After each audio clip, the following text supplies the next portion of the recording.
नमस्कार। आज हम बात करने वाले हैं गवर्नमेंट ई मार्केट प्लेस यानी जेम की। हम इसके कुछ बहुत ज़रूरी नियमों, इसकी सीमाओं और पूरी प्रक्रिया को समझने की कोशिश करेंगे। देखिए, ये जानकारी उन सभी के लिए बहुत ज़रूरी है जो सरकारी खरीद से जुड़े हैं। तो आज हम किन किन चीज़ों पे नज़र डालेंगे। सबसे पहले तो भाई जीएम है क्या, फिर देखेंगे कि खरीद की सीमाएं क्या हैं। इसके बाद खरीद के अलग अलग तरीकों को समझेंगे। फिर ये भी देखेंगे कि राष्ट्रीय नीतियां जैसे मेक इन इंडिया इससे कैसे जुड़ती हैं। और आखिर में सबसे ज़रूरी बात कि हर चीज़ नियमों के दायरे में रहे, इसका ध्यान कैसे रखा जाए। तो चलिए शुरू करते हैं पहले पॉइंट से। तो सबसे पहला सवाल यही उठता है कि आखिर ये जेम है क्या चीज़, इसकी नींव क्या है, इसे बनाया क्यों गया। चलिए इसी को समझते हैं। जेम, जिसका पूरा नाम है गवर्नमेंट ई मार्केट प्लेस, असल में एक ऑनलाइन पोर्टल है। इसे 2016 में शुरू किया गया था। अब इसका मकसद बहुत सीधा सा है। जितने भी सरकारी विभाग हैं, पीएसयूज हैं, उनके लिए सामान और सेवाओं की खरीद को एकदम आसान, पारदर्शी और कुशल बनाना। और हाँ, ये कोई ऑप्शनल चीज़ नहीं है। जनरल फाइनेंशियल रूल्स यानी जीएफआर का रूल 149 कहता है कि जो भी रोज़मर्रा के इस्तेमाल की चीज़ें और सेवाएं हैं, उनकी खरीद जेम से ही करनी होगी। ये अनिवार्य है। ठीक है, तो बेसिक्स तो समझ आ गए। अब आते हैं इसके सबसे ज़रूरी हिस्से पर। वो हैं पैसे की सीमाएं यानी थ्रेशोल्ड्स। यही सीमाएं तय करती हैं कि खरीद का तरीका क्या होगा। तो सबसे पहली लिमिट है 50,000 रुपए तक। अगर खरीद 50,000 रुपए तक की है तो सीधी खरीद की जा सकती है, जिसे हम डायरेक्ट परचेज भी कहते हैं। मतलब जेम पर मौजूद किसी भी सेलर को सीधे ऑर्डर दिया जा सकता है। लेकिन इसमें एक बहुत ज़रूरी शर्त है। ये सर्टिफाई करना होगा कि जो कीमत दी जा रही है वो बिल्कुल वाजिब और सही है। अच्छा, अब अगर खरीद 50,000 से ज़्यादा की हो लेकिन 10 लाख रुपए के अंदर हो तो क्या करेंगे। तो इस रेंज के लिए एक अलग प्रोसेस है जिसे कहते हैं L1 प्रक्रिया। यहाँ पर सिस्टम पर कम से कम 3 अलग अलग सेलर्स के ऑफर्स को कंपेयर करना होगा और ऑर्डर उसी को मिलेगा जिसकी कीमत सबसे कम होगी, यानी L1। और फिर आती है सबसे बड़ी लिमिट, 10 लाख रुपए से ज़्यादा। इसके लिए तो एक पूरी फॉर्मल बिडिंग प्रोसेस होती है। तो कुल मिलाकर ये 3 स्लैब हैं जिन्हें याद रखना बहुत ज़रूरी है। देखिए, 50,000 तक सीधी खरीद, 50,000 से 10 लाख के बीच L1 कंपैरिजन, और 10 लाख से ऊपर है तो ई-बिड या फिर रिवर्स ऑक्शन। एकदम साफ। तो ये तो हो गए नियम। अब थोड़ा और अंदर चलते हैं और देखते हैं कि जेम पोर्टल पर ये तीनों तरीके असल में काम कैसे करते हैं, स्टेप बाय स्टेप। जरा इस फ्लो चार्ट को देखिए। ये पूरी डिसीजन मेकिंग प्रोसेस को कितने अच्छे से समझा रहा है। सबसे पहले ज़रूरत पहचानी जाती है और फिर बस अमाउंट के हिसाब से रास्ता चुना जाता है। क्या अमाउंट 50,000 से कम है? अगर हाँ तो सीधी खरीद, अगर नहीं तो अगला सवाल, क्या ये 10 लाख से कम है? अगर हाँ तो L1 प्रोसेस, और अगर ये भी नहीं तो फिर सिर्फ एक ही रास्ता बचता है, ई-बिड का। देखिए, डायरेक्ट परचेज और L1 प्रोसेस के स्टेप्स काफ़ी सीधे साधे हैं।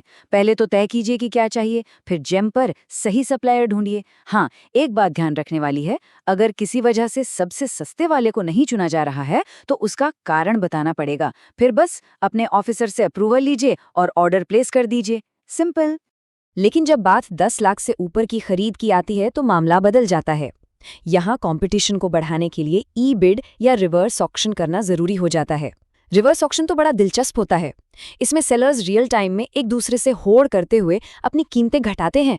इससे क्या होता है, सरकार को सबसे अच्छी कीमत मिलती है। अच्छा, खरीद हो गई। अब बात आती है पेमेंट की, जो कि बहुत जरूरी हिस्सा है। जेम पर सारी पेमेंट्स PFMS यानी पब्लिक फाइनेंशियल मैनेजमेंट सिस्टम से होती हैं।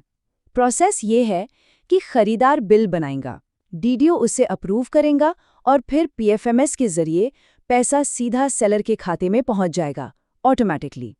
इससे पूरी प्रक्रिया में पारदर्शिता भी रहती है और काम भी समय पर होता है। एक बात और समझनी होगी, जेम सिर्फ एक खरीदारी का प्लेटफॉर्म नहीं है। ये सरकार की बड़ी आर्थिक नीतियों को जमीन पर उतारने का एक बहुत ही पावरफुल जरिया भी है। जैसे कि MSMEs यानी हमारी छोटे और मझोले उद्योग, इनको बढ़ावा देना एक राष्ट्रीय प्राथमिकता है। तो जेम के जरिए ये कैसे होता है? नियम ये है कि सरकारी विभागों को अपनी कुल खरीद का कम से कम 25% एमएसएमई से ही करना है, और इसमें भी सब कैटेगरी है।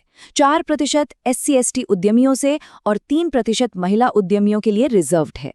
बिल्कुल इसी तरह मेक इन इंडिया पॉलिसी को भी जेम पर बहुत अहमियत दी जाती है। यहाँ एक कॉन्सेप्ट है क्लास 1 लोकल सप्लायर का।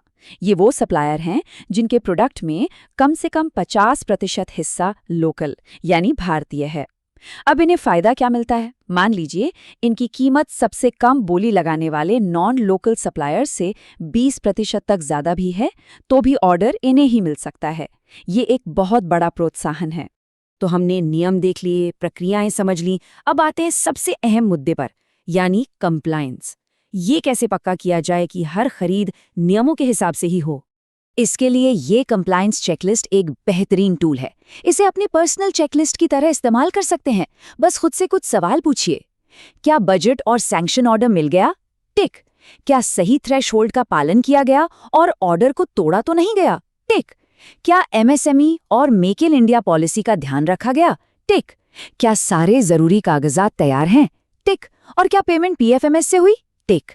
हर खरीद अधिकारी की ये जिम्मेदारी है कि इन सभी बॉक्स पर टिक लगे। और जब हम कागजात की बात कर ही रहे हैं तो 2 डॉक्यूमेंट्स सबसे ज्यादा जरूरी है। एक तो है सैंक्शन ऑर्डर और दूसरा है इंस्पेक्शन रिपोर्ट। किसी भी तरह के ऑडिट के लिए ये दोनों डॉक्यूमेंट्स एकदम तैयार होने चाहिए। इन्हें संभाल कर रखना बहुत जरूरी है। चलिए, तो इस पूरी चर्चा को 4 मुख्य पॉइंट्स में समेटते हैं। वो 4 बातें जो हमेशा याद रखनी है। पहली, आम इस्तेमाल की चीजों के लिए GEM अनिवार्य है। दूसरी, हमेशा पैसों की लिमिट के हिसाब से सही प्रोसेस चुनें। तीसरी, MSME और मेक इन इंडिया पॉलिसी को अपनी खरीद के फैसलों में शामिल करें। और चौथी और आखिरी बात, हर एक ऑर्डर का पूरा डॉक्यूमेंटेशन तैयार रखें। तो हमने जेम की पूरी प्रक्रिया को काफी विस्तार से समझ लिया है, पर अब एक बड़ा सवाल सोचने के लिए छोड़ जाते हैं कि जब हमारे पास इतनी पारदर्शी और इतनी कुशल प्रणाली है तो इसका इस्तेमाल करके हम सरकारी खरीद को देश की आर्थिक तरक्की का एक और भी मजबूत इंजन कैसे बना सकते हैं? इस पर सोचिएगा जरूर।